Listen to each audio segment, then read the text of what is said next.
Kodak delivered it like that at first, and I was like, oh nah, this sound crazy. Like I knew off the rip, it was gonna get people dancing, get people like in that vibe, because it just got me in that vibe off the rip. So nah, it was no pressure. I knew it was one of them ones. In terms of how they were stopped and how they were detained, you have to think that when officers are going in to execute a search warrant, and I've written numerous search warrants as a former prosecutor, and they've been gone out to execute a search warrant as part of the officer. Christian Combs has shared some alarming information about what actually happened at Diddy's house parties and the reasons behind the raid on his mansion. This raises serious concerns, especially since Gene Deal has You made a comment, right, saying that you knew someone that went through Jimmy Hinchman proffer agreement for a drug case. And the proffer agreement revealed that Jimmy Hinchman, he could have walked away if he would have given up Diddy. What you mean by that? Well, what happened was that they had 9 different sessions with Jimmy Hinchman regarding his proffer agreement. So that means the feds went in there 9 different times to talk to him. And in those sessions, they asked him, what do you know about Sean Puffy Combs or Sean Diddy Combs? I don't think it was Puffy at that time. It wasn't Diddy at the time. But what do you know about Sean John Puffy Combs having sex with underage boys? And you got to realize, and people never think about this, that Jimmy and his brother, I think they had the same charges. But his brother walked away from that, and Jimmy gets life without the possibility of parole, I think. Which is crazy. For any charge. Nobody should spend their life in jail for charges. And just charges. But I think they try to tie him to some murders or something like that. I don't know that to be for sure. But he shouldn't spend his life in jail for no charges. Not at all. So, but they was gonna let him walk. The feds not coming there unless somebody made a report or somebody made some allegations against Puff in 2011 to ask a friend of his, Jimmy Hinchman, what do you know about that? But for them to ask him about that, it had to be more than a rumor. Somebody made a complaint somewhere. And the feds got hold to that complaint. Now they're going to investigate that complaint when they get people under the barrel, like they had Jimmy Hinchman. That's why they asked him. If he did know information, right, why you think he didn't tell?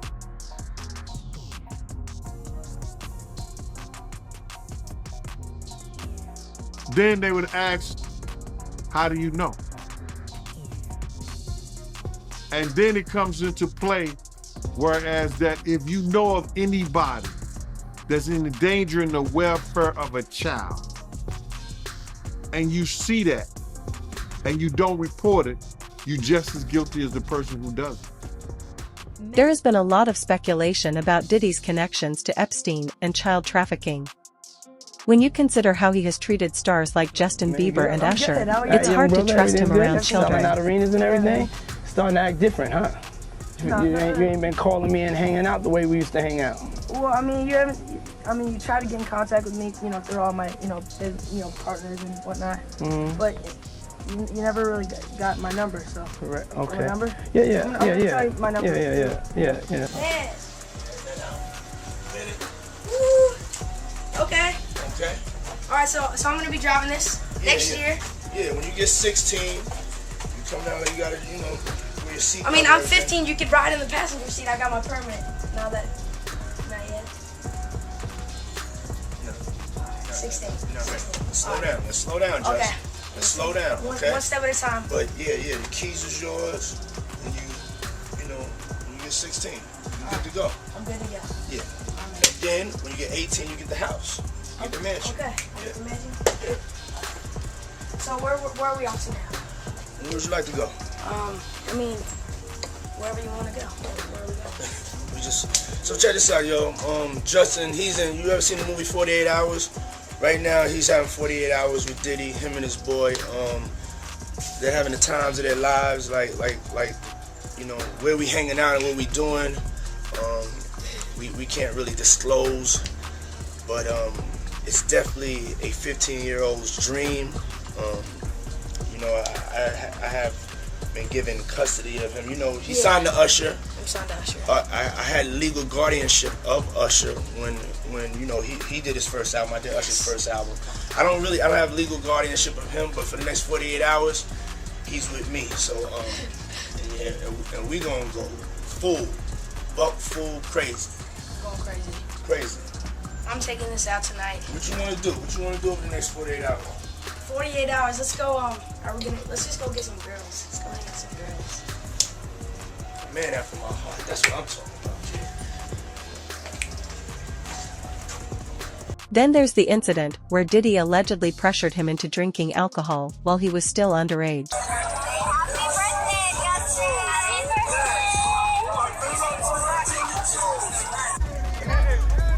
Welcome to the family, John.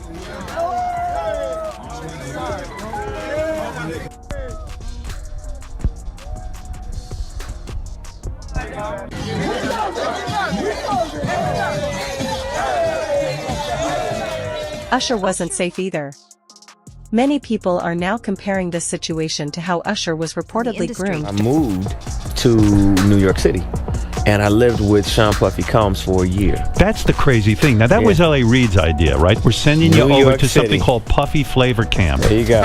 To learn Flavor Camp? Yeah, Flavor that's Camp. what it was called. And you're going to go to Puff Daddy's. He's going In the 90s. Do you understand what that's like? Puffy's place was like just filled with chicks and orgying like nonstop, right? No, not really. I mean, but hey, it was curious. I got a chance to see some things. Yeah, but you were 13. What were you seeing? I went there to see the lifestyle. Right. And I saw it. And it was but I don't know if I could indulge and understand what I was even looking at. It was pretty wild. So nobody tried to, some woman didn't come along. I didn't say that. Okay. I didn't say that. What I did say is that there were very curious things taking place. Uh-huh. And I didn't necessarily understand it. Uh-huh. Biggie Smalls was there. Biggie Smalls was there.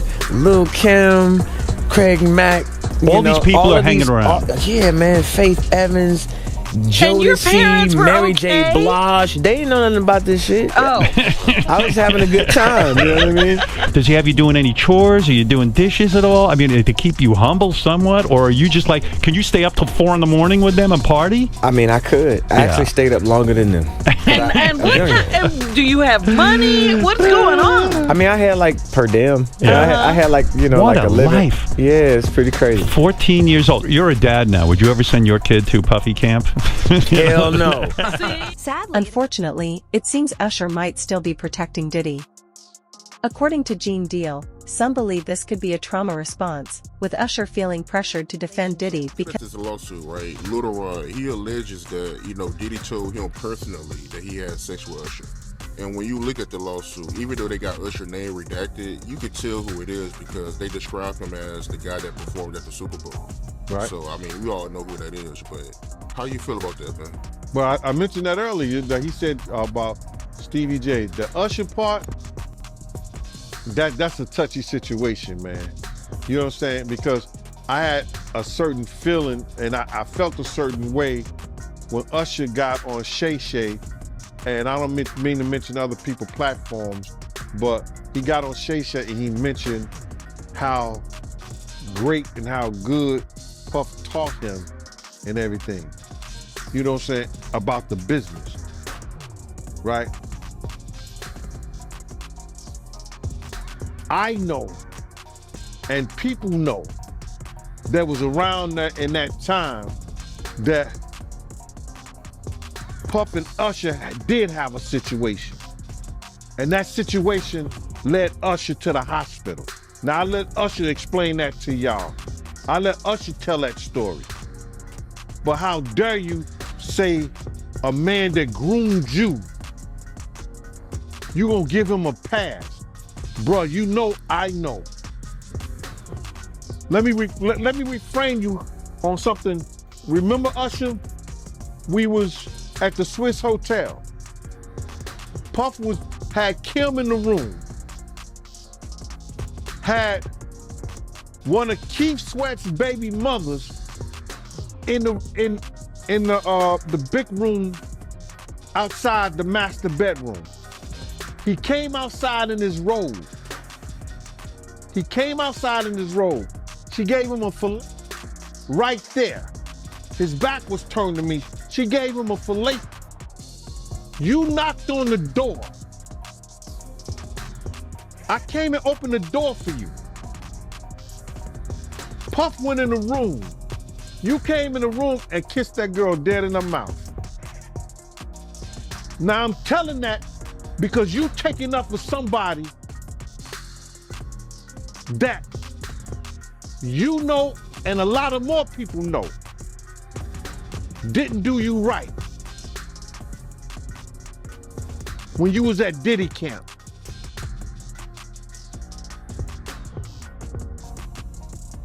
Y'all put it together. And what you mean by Diddy camp? Remember? He was on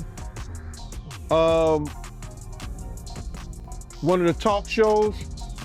The white guy with the curly hair. What's his name? The white guy with the curly hair. And he said, yo, would you send your son to Diddy camp? And Usher said, no. Ask him why he won't send him to Diddy camp. But yet and still you praise him. Damn, man, and you said that, I know you can't go into detail, but you said that it was a situation where Diddy sent him to the hospital? Let Usher explain that to you. Let Usher mama explain that to you. And the hospital was in Scarsdale, New York. What's especially interesting is that Gene Deal had predicted Diddy would eventually face the consequences of his actions, particularly concerning Justin Bieber. Now, do you think he has a mole or an informant in his camp that's cooperating? Oh, no doubt. No doubt. Listen, bro. Just doing law enforcement myself, just take for instance. I think the individual was a Syracuse former basketball player named Jason Barnes or Beard or something like that. He already had charges against him. The day Diddy house get raided, they catch him getting on a plane and they put him into custody. Didn't that sound a little weird? People didn't catch that. They either put him in custody for a couple of reasons. You understand? One, to make a witness out of him, or to safeguard him and protect him for anything that could happen to him, because they had already stated, allegedly, that he was some kind of mule for the people over there at Diddy's house. So now, with that information, that he was already known by the government for drug charges, wouldn't that be an individual that you use? I'm gonna give you something different. And I'm gonna give you something else that people don't even think. On the other day, I seen on the video that Puff had ran into Justin Bieber. They met up. And he started tapping him as if he was searching him and see if he had some kind of device on. Did you see that? Yep. Check this out. What if the federal government have already talked to Justin Bieber? And Diddy did that on tape. That means in his mind, he think this person may be a witness, right? Yep. What he had just done that is against the law. Nothing that we seen. Tampering with a federal witness. If they have already talked to Justin Bieber prior to him doing that, he goes and look like he's searching him. It appears that he's asking Justin Bieber, yo, you got a wire or something like that? Like, you're tampering with a federal witness. That's a charge right there that can land him in jail. Reckless. That was real reckless. Man, it's gonna be kind of crazy to see everything unfold, man. Diddy bought a stunning $40 million estate in Los Angeles back in 2014, located in the ultra-luxurious neighborhood of Beverly Hills. This massive European-style villa spans 17,000 square feet, with an additional 3,000 square foot guest house. The mansion is packed with high-end features, including a 35-seat theater, a gym, and a wine room. There's even an underwater swimming tunnel. Built in 2014, the estate is relatively new and offers 8 bedrooms, 11 bathrooms, and a separate spa house with a steam room, massage room, and beauty salon, everything you need for ultimate relaxation and luxury. However, many have raised a troubling question: why haven't any powerful figures spoken out against Diddy? The answer seems clear: people are likely avoiding him to protect their own secrets from being exposed. Yeah, I agree with you, man. That's crazy, man. But why haven't any of Diddy's friends spoke up for him? My man, listen here. All those ones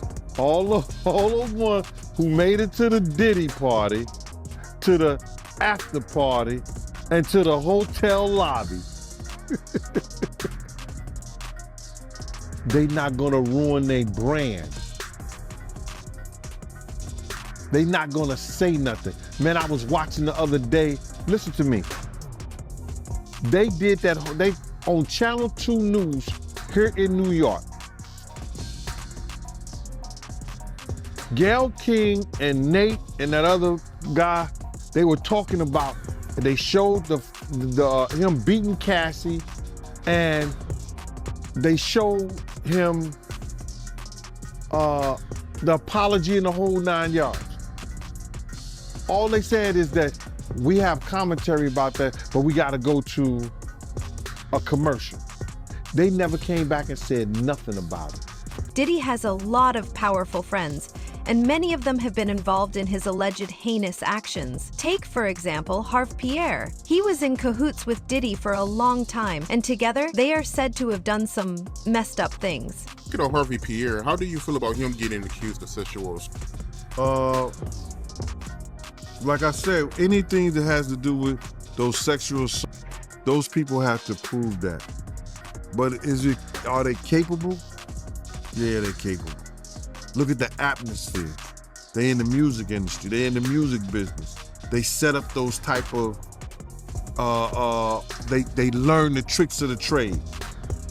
For instance, guys don't put those pills that they get to the girls in the champagne bottles because they popping them in front of them.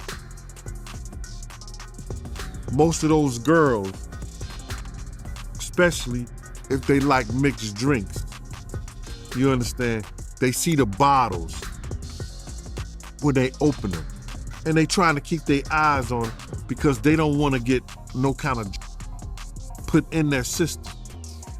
But what they don't understand is in the orange juice and it's in the cranberry juice. They didn't put the pills and the stuff in there, the X, all whatever they put it in the juice. Now, those girls who like the mixed drinks, you understand what I'm saying? They gonna pour their own sexual act because they don't understand it ain't in the bottles, it's in the juice. Those guys, they learn that and they put it to those girls who don't know no better.